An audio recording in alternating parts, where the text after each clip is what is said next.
one loves person two. Guess what?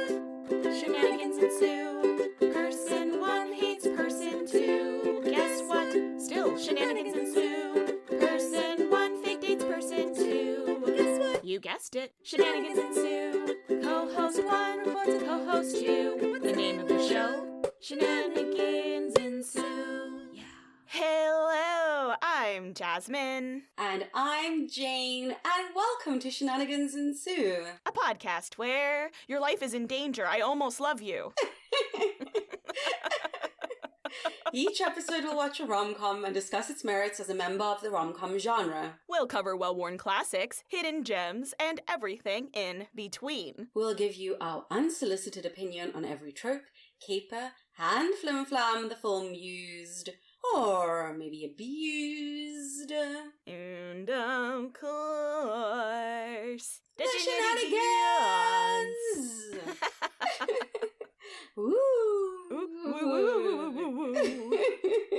It's Halloween month! I make that noise a lot through the year, and it's actually appropriate now.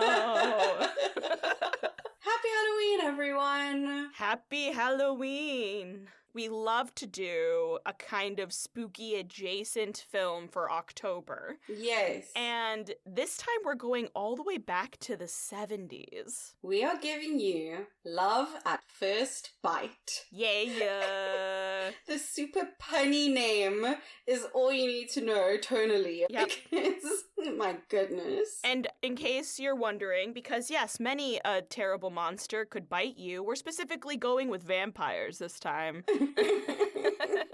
This was such a good find, Jane. Jane found it, by the way. It was when we were trying to find a 70s film, and we were kind of struggling with streaming or whatever, and Jazz put me onto this website that is like the archives or something. What is it called again?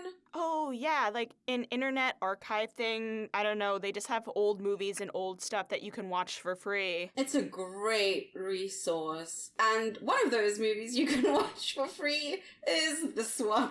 Yeah, and honestly, delightful. I don't know a whole lot about it. There isn't a lot of information, it seems. No, I know nothing about this. Before watching, absolutely nothing. It is so campy and insane. Yeah. But funny. We'll both definitely watch this again. Yeah, I would want to. And this episode is dropping at the beginning of the month, so if you're looking for something thematically, this is such a fun party movie. Yeah, and you can watch it for free. Yes. And also, like, just to really sell it, it's giving Mel Brooks. So if you're a fan of Young Frankenstein, Robin Hood Men in Tights, that kind of camp, you're gonna have yourself a grand old time. Honestly, I think someone should remake this film now. And, like, yeah, we don't necessarily need a ton of remakes in the world. They're doing too many of them.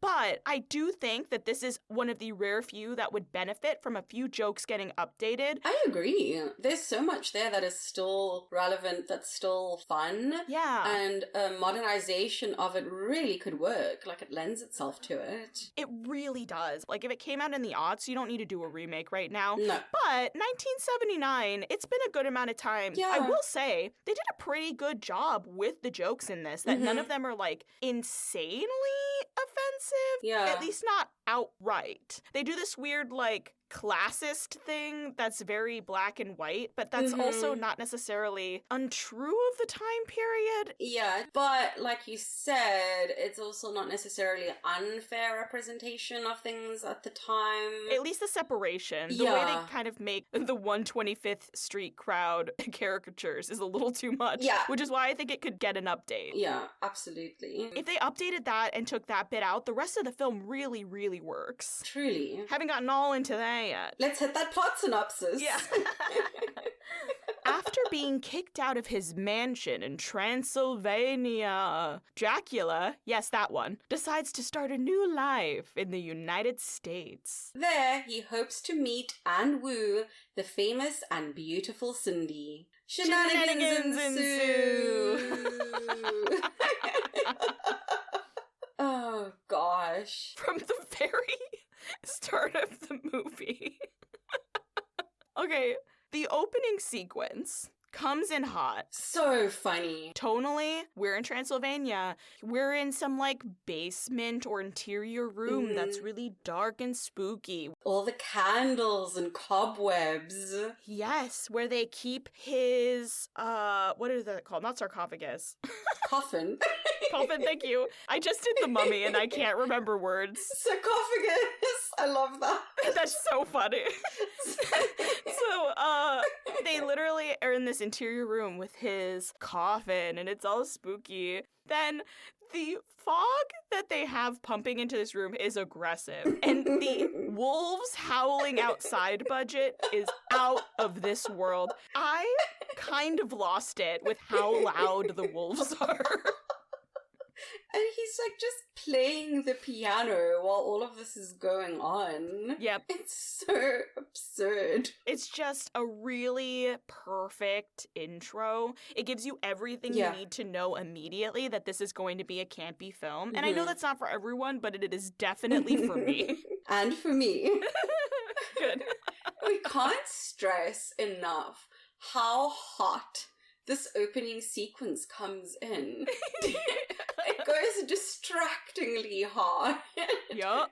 It's so funny. And to give the film credit, it doesn't let up. Like, it doesn't ease off on the camp. Nope. It revs up higher and higher. Which, given how it comes in, you'd think, no, how do you top this? They find a way. They find a way. Because it's really hard to come in with energy that high at the beginning. There's nowhere to go, except they found somewhere to go. We've talked about this before. I love when the entire cast is on the same page. Yeah, it's my favorite thing, actually. And, like, it's so hard to do because I've been in shows that are, like, high farce, high camp. Yeah. And I remember, like, being in the ensemble with the cast and seeing other people buy in and thinking in my head, I don't know if this is going to work. This is a lot. Like, I don't know if this show is going to work at all. And then you get in front of an audience and you go and everyone commits and decides to fall flat on their face or make it work. Yeah. And it always somehow works if everyone is invested. And it's just so satisfying to see people commit the entire way. And they really do. Yeah, it really is one of my favorite things to watch because it's like the ultimate teamwork, kind of. Yeah. And it's just so satisfying. Yeah, it's so interesting because if one single person had it in their head that they don't like this and they think everyone's being silly and they're going to try to be cool, the whole thing falls apart. It's so distracting as well. You clock it immediately. Yeah, you know that this person isn't on board. And no one did that in this. No, it's so fun. It's so great. And it had to be played this way. Like, it had to be. Yeah. The script would have been such a letdown if anyone or everyone tried to take it serious. It's the kind of thing where I would say nowadays, if someone tried to do a film like this nowadays and they weren't doing it full, like, Adam Sandler kind of comedy, like, you're just not going to be able to make it work. No. It would just be really awkward, actually. Yeah. But boy, do they nail it. Oh. So we've got a handful of tropes, not a ton, No. but they're played very excellently. Yeah. So we've got traditional versus modern. And by modern, I mean 1979. Modern for the time. Correct. We have a love triangle. Gosh. And they ratchet that up to the next freaking level. The layers of that. Really? And we've got a fish out of water. Again, ratcheted up. We have a dramatic chase. And a best friend. Okay, let's just tell everyone, rip the Band-Aid off, tell them about the love triangle. Yeah, that's what I wanted to do.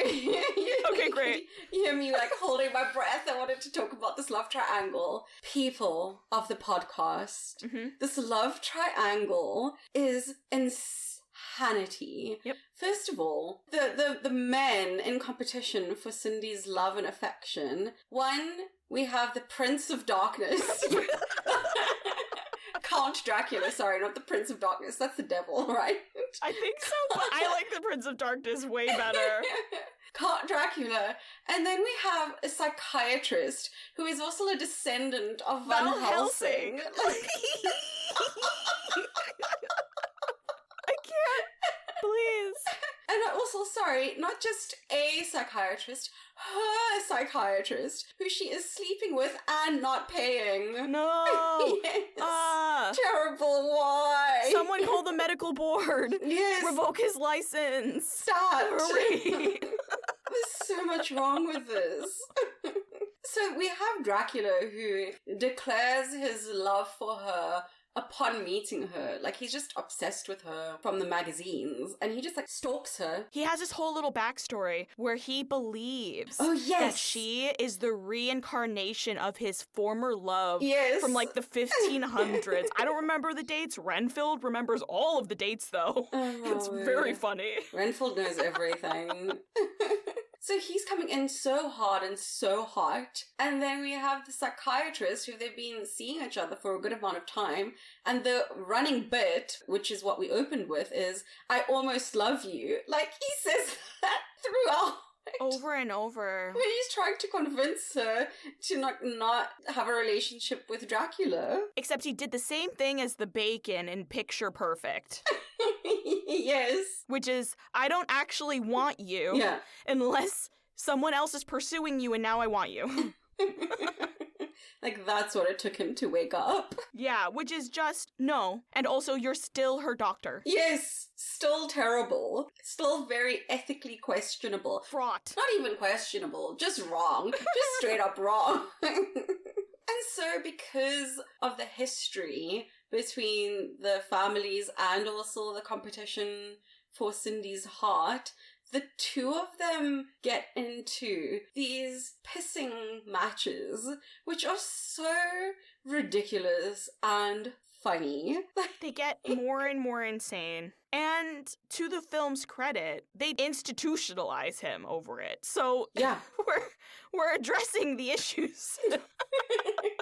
Oh, it's so ridiculous. Where do you want to go? Oh, this traditional versus modern / the fish out of water aspect. Yeah. So fun. So Dracula, when he arrives in New York after his eviction from Transylvania, goes immediately to find Cindy and, of course, rolls up on her while there's a film shoot or whatever thing she's doing at that time.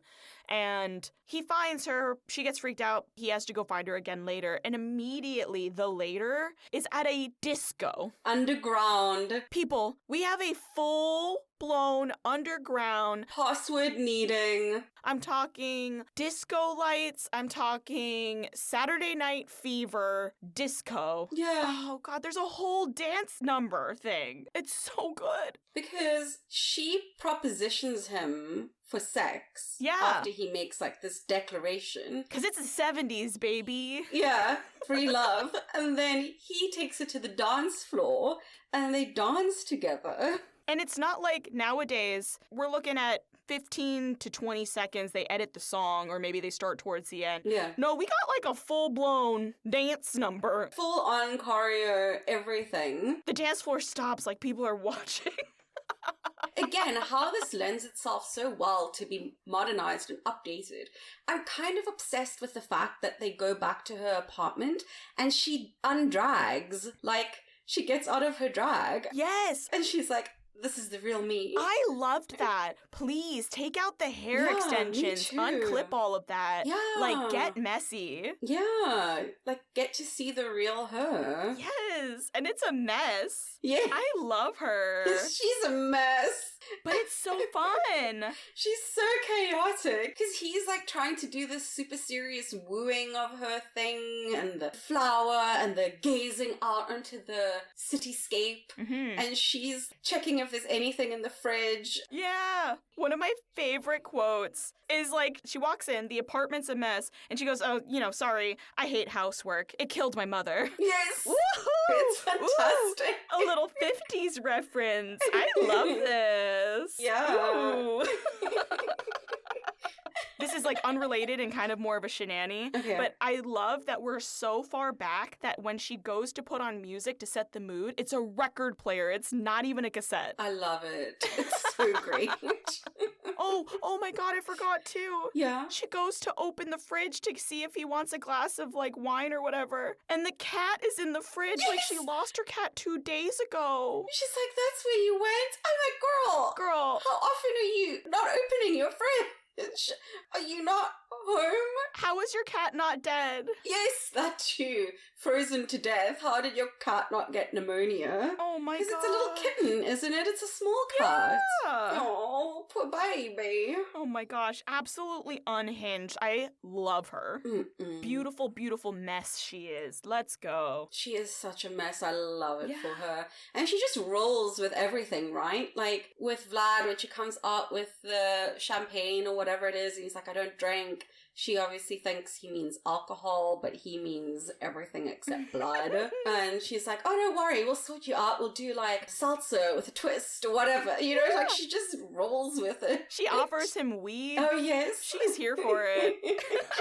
What an icon. Truly, I cannot express this strongly enough. There is nothing more satisfying than a person just being their authentic selves, especially when it's Hot Mess Express. I feel before we move on to the shenanigans, we have to talk about that dramatic chase. Please go. Because, first of all, it's not the stereotypical dramatic chase where one of the leads is chasing the other lead before they can get on a plane. Mhm. It's like Cindy and Vlad have decided to be together and are making a break for it. Meanwhile, the psychiatrist is chasing after them. And even though he's chasing her down at the airport, he's still just saying, I think I almost love you. Yep. Crazy. My guy. Just let it go, my dude. Seriously. Please. Enough. You don't actually care. No. Oh, and at the end, when the two men have one final standoff for Cindy's love, Dr. Helsing says some crazy speech, and then Dracula says something about how all evil guys have to give a dramatic speech at the Yes. end that takes up too much time. He's like, but this time, where are the good guys?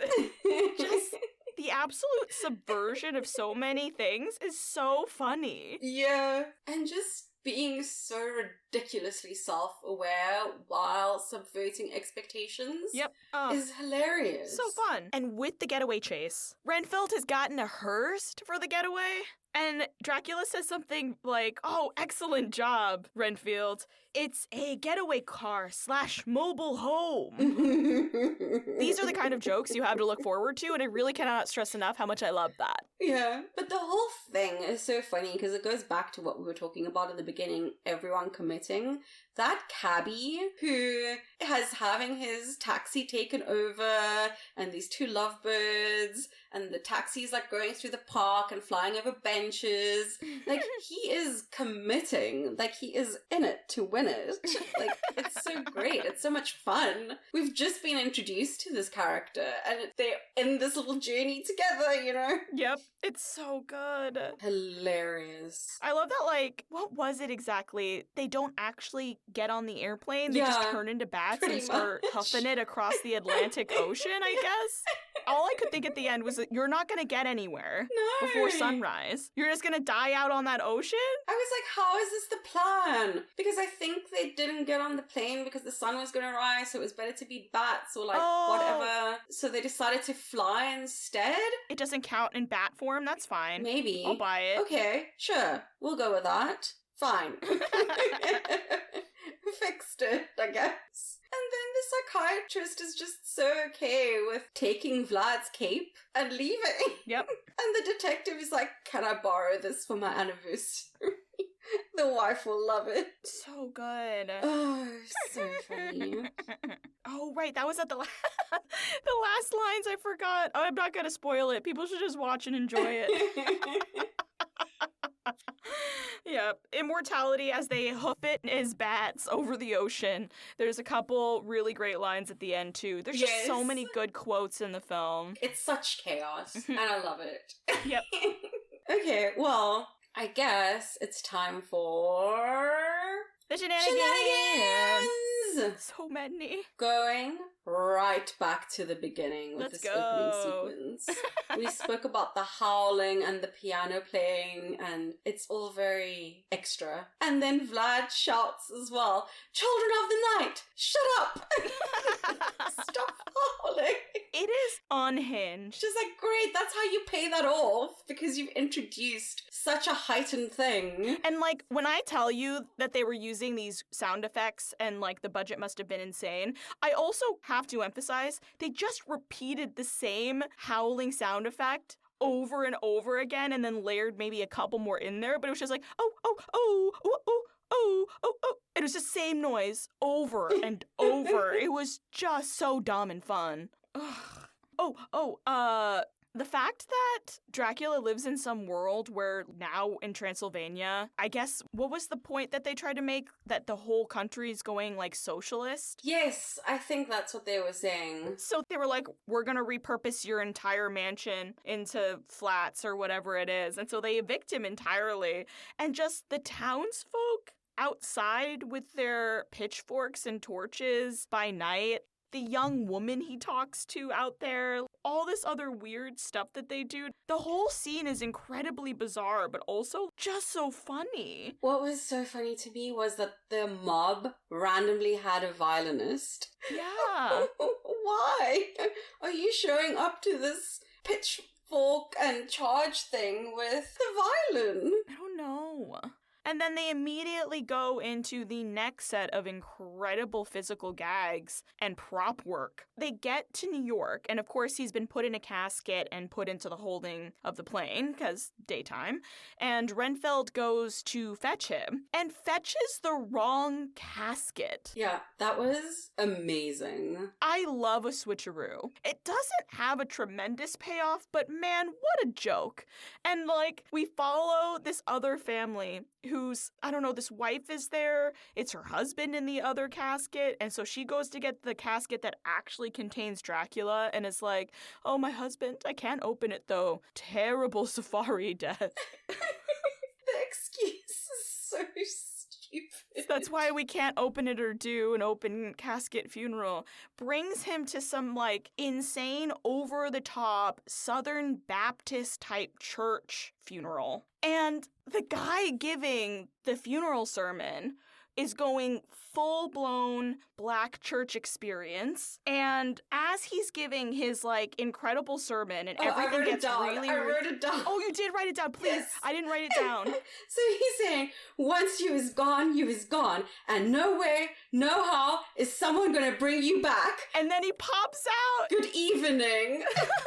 And everybody faints and, like, starts screaming. It's running all very away. good. It's so funny. I was trying to figure out, like, what is going on at the airport with, like, this woman talking about her husband. I was like, where are we going with this? Yep. For him to end up switching coffins is just so funny. Very, very fun and funny. And then the other thing that I forgot to mention is as Renfield is running off with the incorrect casket, he has a cabbie stop him to say, like, oh, hey, I'll bring you wherever you need to go, $20 or whatever. And the next guy's like, I'll do it for 15. And so Renfield gets in the car. It is a VW Beetle. And the top is down. Like, with this massive coffin on the highway. Yeah, this guy's just like, yeah, I'll do it for 15 and I have air conditioning. But he's got the top down on the VW Beetle. What air conditioning? The wind? The wind in your hair, sir. Nature's air conditioning. I can't. This is so funny. Also, we've mentioned this briefly, but the dry ice budget on this must have been bonkers. So much smoke. So much smoke, you guys. Yeah, because it's also not just at the top, right? No. Like, there's the most by far. Smoke machines all the time. Constantly. Oh, do you have anything? And then I have something to jump into next. Yeah, go for it. Okay, so one of my favorite things is when he gets to America, Dracula decides to try to find Cindy by, like, going through her manager. And so he arrives at the office and starts speaking to this receptionist to try to get her information. And of course she cannot give it to him. Of course not. Absolutely not. But the way that he hassles this receptionist is honestly so funny. The threats that he gives, and then I forget exactly what changes, but something that she has turns into an actual real-life cobra. And I gotta say, if this woman is not a voice actor, I would be shocked because that was one of the most gorgeous screams I've ever heard. Doesn't he just like open his lunch pail and there's a snake inside? Oh, right. Renfield or something? Yeah, there was like a whole little thing. What did she say? You have to go. I'm going to eat my lunch. And then he says, no, your lunch is going to eat you. Something to that effect. My lunch is going to eat you or something? Yeah, it's so dumb and fun. Something like that. And then we don't see it again, but he gets more information out of her by threatening her with his lunch again, but it's like a different set of stuff. Like, I think creepy crawlies this time, not a snake. Yeah. So silly. Gosh, unbelievable. Okay, this is just like a little throwaway thing, but I felt so bad for the fact that this dog that Dracula compels was just like impounded. The poor thing. Oh, yeah. Yeah. He can just compel the little beasties and this poor little dog on this movie set. Yeah. Just for peeing on a cop. And they impound the poor dog. It's so sad. It's so weird, that whole scene of him showing up, too. Yeah. Like, she's at work. He's going so hard. He's just staring creepily. Yep. And this dog is supposed to help? I don't know. Okay. Okay, distract. I don't know what his plan was with the dog, honestly. I don't either. Speaking of animals, why does no one in New York City know what a bat is? Seriously. And that was one of the parts that drove me a little crazy, is because, like, we go back to, like, the 125th Street area, and I was like, oh no, we should just cut this because now it's kind of racist. Mm-hmm. But one of the guys did say something very funny, which was like, oh, it's a black chicken. And I was like, oh, kind of. It's flying. I'll buy you haven't seen a bat Yeah. if you're living in a major city like that. Yeah. But you know what one is. That's what I mean. Like, It was so strange. leave them alone. Mm-mm. So dumb and fun. They just need to update it and not make it only this one weird racist Yeah. area. I will say, for movies that were made in the 70s, the one kind of thing that I will give a nod to is they went out of their way to try to make sure that, like, black people were appropriately represented in the city of New York. True. Which a lot of times they don't even bother doing, even in movies now. Yeah, So- true. It's like they just don't exist at all. They just don't exist, which is insane. Because Mhm. it's a huge part of the population. I Yeah. don't understand that. Like, How I Met Your Mother only having one black girlfriend is Right. insane, right? This kind of shit. Friends only having one black girlfriend is insane. It's unbelievable. It's just like, are you crazy? But the way that this incorporates a bunch of Yeah. people into the film and, like, all these people got paid, it's like, okay, well, I feel like we were trying. We tried, I guess. And that was, like, 1979's Yeah. best effort. Really trying. But, like, okay. It's not the worst. It's not. Could be better. An effort was made. It was done incorrectly, but an effort was made. Like, that kind of energy. Yeah.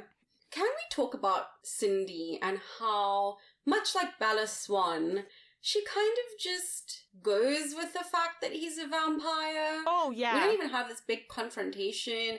For most of it, I'm like, does she know? Have they had a conversation about, like, what? Where did she's just going with it. Oh, wait. That's right. No, this was so funny. Now that you're mentioning it, I think that the big quote reveal is that she's like, oh yeah, I'm in therapy. I'm going to talk to my ex/friend with benefits about the fact that I'm sleeping with this new guy and it was really hot. And while she's in there, she's like, yeah, and then he bit my neck. And she leans over and kind of shows the 2 bite marks. And that's when Dr. Helsing is like, oh, wait, no, that's Dracula, girl. That's a Dracula. And she was just like, oh, really? I don't know, maybe. Just like, it's just so nonchalant. She's way too chilled and accepting about this whole thing. Yeah, and then he starts freaking out about the fact that if she gets bit 2 more times, you become a vampire. And she's like, I don't know, that's fine. Whatever. And while she is at her therapist/friends with benefits office, the 2 of them have a couple of really fun back and forths. And one of my absolute favorites is like, as she's getting ready to go, he's like, remember what Freud said, if you don't pay for therapy, you don't get better. Crying. Oh my God. I was crying with laughter. Because She's not paying him. She better not be paying him. She's sleeping with him. This relationship really should be terminated for several reasons. I will say, if she's not paying him, then maybe technically that's not her doctor. Right. True. So she can't pay him or he loses his license. Like, that's really the line I'm drawing. So she really has his best interests at heart, is what you're saying. Yes, exactly. I'm saying that she is really considerate. She's looking out for him. Speaking of these two, the dinner that the psychiatrist gate crashes between Vlad and Cindy, where, first of all, he's trying to bring up all these ways to harm a vampire that Vlad is just dodging. Yep. Like, bringing up the mirror, Vlad breaking the mirror, using silver bullets to shoot him, and Vlad's like, no, that's the wrong bullet. No, that's a werewolf. Yeah, my guy. I will say, for a descendant of Van Helsing, he really hasn't taken the trouble to, like, study up on this. No. Because he's so bad. He uses the Star of David instead of a cross. Oh, I forgot about that. So funny. It's so silly. He tries to set him on fire he sneaks into the hotel room and tries to set Vlad's coffin on fire. Right. And then when it doesn't work, he gets dragged off by police, I think for the second time, screaming, I'm a doctor! I know what I'm doing! Yes. He does that throughout. I'm a doctor of psychiatry. I know what I'm doing. Trust me, Crazy. I know what I'm doing. Yes. Over and over again. So funny. And then one of the funniest things to me about the dinner that is gate crashed is that the two of them get into a hypnotism standoff. And it's just not working. Oh, right. It's not working with each other. Yes, and then the waiter comes and they both hypnotize the waiter. And so the waiter just falls down.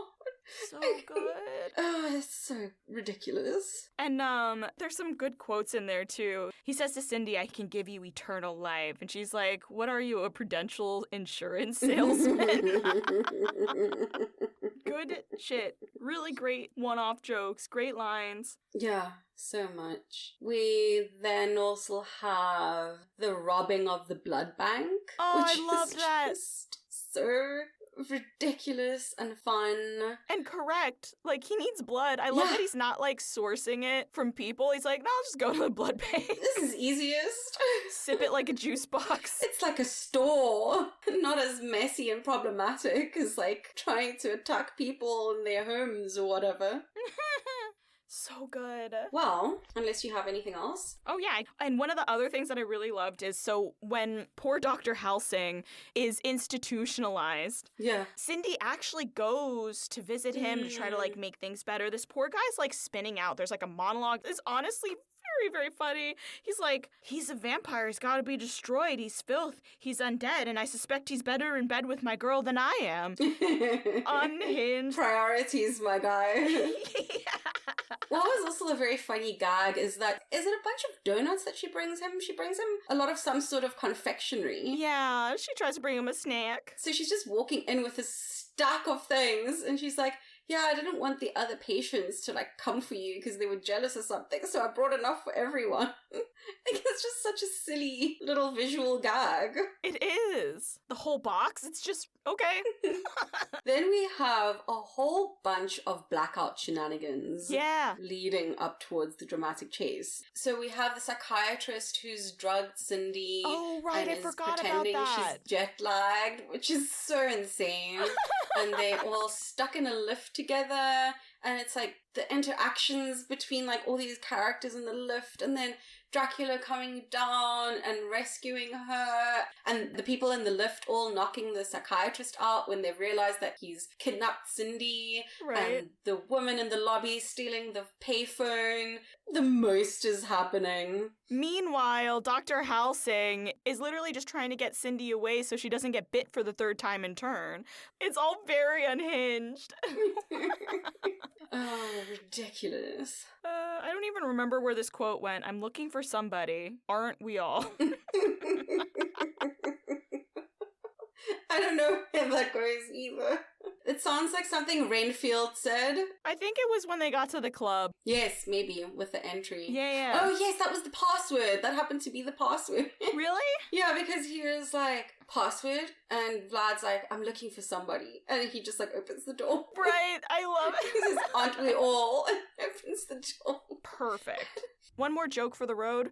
I just kind of love the consistency and the poking fun at Renfield that he's just constantly eating bugs and Right. like has strong opinions about which ones are best to eat. And it's just a throwaway joke that comes up a few times and it's very funny. There's even a throwaway joke right at the top when Vlad is being evicted and the woman evicting them is like, yeah, you and your cockroach-eating friend.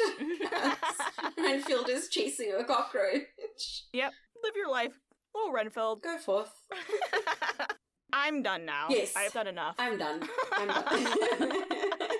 So with that, we're now at... Fun Fab Fab Fail. I had to go with puns for this rating. Oh yeah, that's so fair. Not sorry about that. If I go with the traditional ones that we have, I'm giving this a strong fun. Yeah. It's a delight. It really is. And what are your puns? Oh, I thought you wanted to explain your fun. Oh, no. That's why I was pausing. If I pick one, it's fun. Okay. You say you've explained enough throughout the episode. Yeah, I told you about all of the corny ass jokes. That's enough. So I'm going with batshit and fangy. Yep. To stick with the F, I'll, explain a fangy because it's closest to funny, which is fun. And yeah, I mean, what a romp. What a caper. Truly. It's not the most traditional of rom-coms. Like, there could have been more romantic comedy elements to it. Like you saw in Tropes, we didn't have all that many. But it's so campy. The jokes are so well thought through and executed. It's just a fun time. I'm never going to watch this again on my own. Yeah, probably not. But I would love to watch this with other people. Definitely. And I with feel the like group. this is the kind of film that could become a yearly tradition. Yes, absolutely. So if anyone wants to watch this for Halloween, hit me up. Yeah, it's so dumb. I know where to get it. Can't stress enough how dumb this is. And that brings us to... Our favorite section. Give me the cheese, please.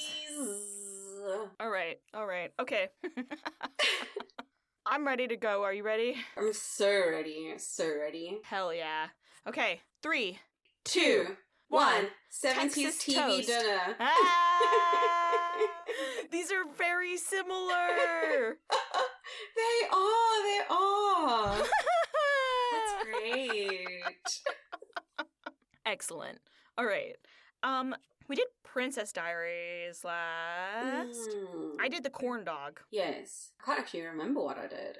I think I went first I think so too. because I was very pumped for Princess Diaries. Okay, great. So I'll go first. Yeah. Okay, cool. Great. So I went with Texas toast. For anyone not familiar, it is a frozen bread product. You find it in the freezer aisle. It is very American. And very specifically, I want the one that's slathered in cheese. They're not all slathered in cheese, but this one should be. And I think the big thing for me is you've got this big hunk of bread and it's covered in lots of yummy tasting things. You shove it in the oven and it's ready to go. So for me, it's kind of like this, I don't know what I expected. Right. And in my head, I'm thinking, there's no way this can be good. Mm-hmm. And then once it's ready and it's crispy and cheesy and garlicky for our vampire, then you end up with this crunchy, silly, delightful little accoutrement to whatever you're having for dinner.